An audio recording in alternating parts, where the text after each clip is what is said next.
రాష్ట్ర వ్యాప్తంగా ఉష్ణోగ్రతలు ఒక్కసారిగా పడిపోవడంతో తగిన జాగ్రత్తలు తీసుకోవాలని అప్రమత్తంగా ఉండాలని వైద్యులు సూచిస్తున్నారు. ఈ క్రమంలోనే ఉమ్మడి వరంగల్ జిల్లా వ్యాప్తంగా చలితో తీవ్ర ఇబ్బందులు ఎదుర్కొంటున్న గర్భిణీలు, చిన్నపిల్లలు, వృద్ధులు మంచును పీల్చడం వలన ఊపిరితిత్తుల సమస్యలు వస్తాయని జాగ్రత్తలు ఉండాలని వాతావరణ శాఖ అధికారులు సూచిస్తున్నారు. చలికాలంలో ఆరోగ్యం పట్ల అప్రమత్తంగా ఉండటం చాలా ముఖ్యమంటున్న వైద్య శాఖ అధికారి అప్పయ్యతో మా వరంగల్ ప్రతినిధి మంద సాల్మాన్ ఫేస్ టు ఫేస్. రోజు రోజుకు చలి తీవ్రత పెరగడంతో చిన్నపిల్లలు, వృద్ధులు, గర్భిణీ స్త్రీలు విపరీతంగా కొంత ఇబ్బందులకు గురవుతున్నారు. ఈ యొక్క చలితోటైతే ప్రజలు పూర్తిగా బయటకు రాకుండానే ఇళ్లలోకే పరిమితమయ్యారు. వారి యొక్క కాలకృత్యాలు తీర్చుకోవడం కూడా కొంత ఇబ్బందికరంగా మారిందని వాతావరణ శాఖ ఇప్పటికే హెచ్చరించింది. మనం హన్మకొండ జిల్లాలో ఉన్నాము. హన్మకొండ జిల్లా డిఎంహెచ్ఓ అప్పయ్య గారు ఉన్నారు. తనతోని మరిన్ని విషయాలు అడిగి తెలుసుకుందాం. ఈ యొక్క చలి తీవ్రత తోటి ఎలాంటి అనారోగ్యం బారిన పడే అవకాశం ఉంది అనేది మనం అయితే అడిగి తెలుసుకుందాం. సార్ నమస్తే అండి. ఈ యొక్క తెలంగాణ రాష్ట్ర వ్యాప్తంగా చూసుకున్నట్లయితే రోజు రోజుకు ఉష్ణోగ్రతలు అయితే చాలా తగ్గిపోవడంతో కొంత ఆందోళన అయితే ప్రజలను కలిగిస్తుంది. దీనికి సంబంధించి ఎలాంటి ప్రికాషన్ తీసుకోవాలని మీరు సూచిస్తున్నారు? సో నమస్తే అండి, బీఆర్కే న్యూస్కి, తర్వాత హన్మకొండ ప్రజలందరికీ, ప్రజాప్రతినిధులకు, మరియు ముఖ్యంగా నూతనంగా ఈరోజు ప్రమాణ స్వీకారం చేయబోతున్న సర్పంచ్, ఉప సర్పంచ్, వార్డు సభ్యులందరికీ కూడా.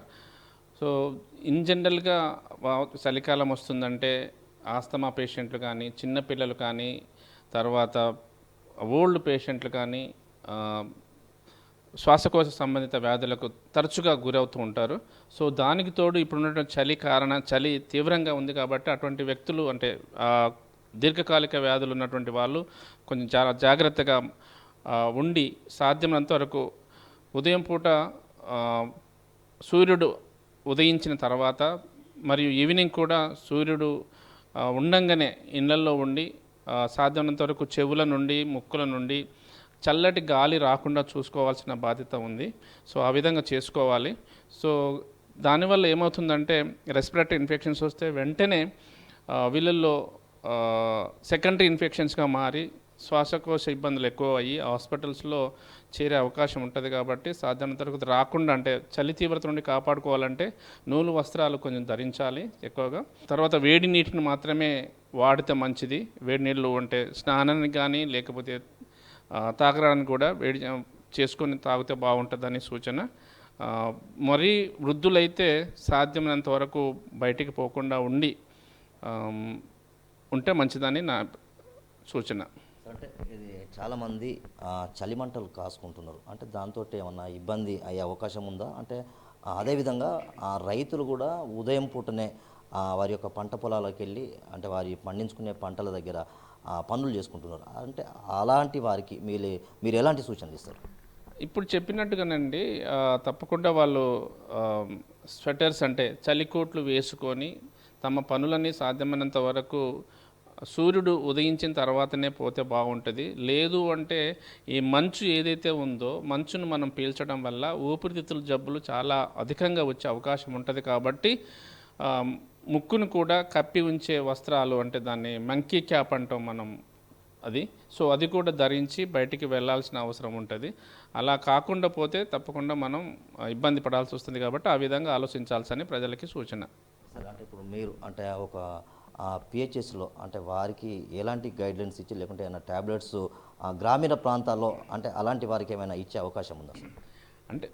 అంటే ఊపిరితిత్తుల జబ్బులు, ముఖ్యంగా జలుబు, దగ్గు, తుమ్ములు ఇటువంటి వస్తే తప్పకుండా పిహెచ్సిలో సంప్రదించాల్సిన అవసరం ఉంటుంది. అక్కడ దీనికి సంబంధించిన మందులు కూడా వాటిలో ఉన్నాయి. అందులో ఎటువంటి అనుమానం లేదు.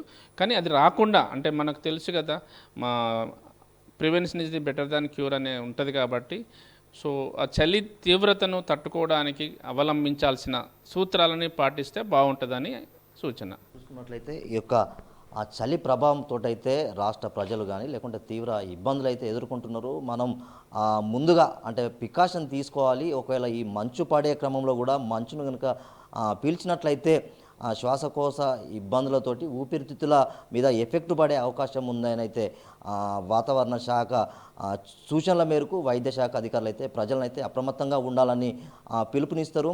ఖచ్చితంగా వృద్ధులు ఏదైనా ఎమర్జెన్సీ ఉంటే తప్ప బయటికి రావాలి, లేదా ఆ ఇంటికే పరిమితమై ఉండాలి. ఎందుకంటే దీర్ఘకాలిక రోగాల బారిన పడే అవకాశం ఉంటుంది. ఈ యొక్క చలి తీవ్రతను దృష్టిలో పెట్టుకొని ప్రికాషన్ తీసుకొని, లేకుంటే దుస్తులు కూడా కాటన్ దుస్తులు ధరించుకుంటే తప్ప వారి యొక్క ఆరోగ్యాన్ని కాపాడుకునే బాధ్యత వారిపైనే ఉంటుంది. ఖచ్చితంగా అందరి యొక్క వైద్య శాఖ సూచనలు మాత్రం పాటించి వారు నిర్లక్ష్యంగా వ్యవహరిస్తే ఖచ్చితంగా వారు అనారోగ్యంగా బారిన పడే అవకాశం ఉంటుంది. ఖచ్చితంగా డాక్టర్ల సలహాలు తీసుకొని పిహెచ్ఎస్లో కూడా తగు మందులు కూడా లభ్యమయ్యే అవకాశం ఉంది. ఖచ్చితంగా అందరూ ప్రికాషన్ తీసుకొని వారి యొక్క ఆరోగ్యాలను కాపాడుకోవాలని అయితే హనంకొండ డిఎంహెచ్ఓ అప్పయ్య గారు చెప్తున్నారు. వీడియో జర్నలిస్ట్ మధుకర్తో సాల్మన్, బీఆర్కే న్యూస్, వరంగల్.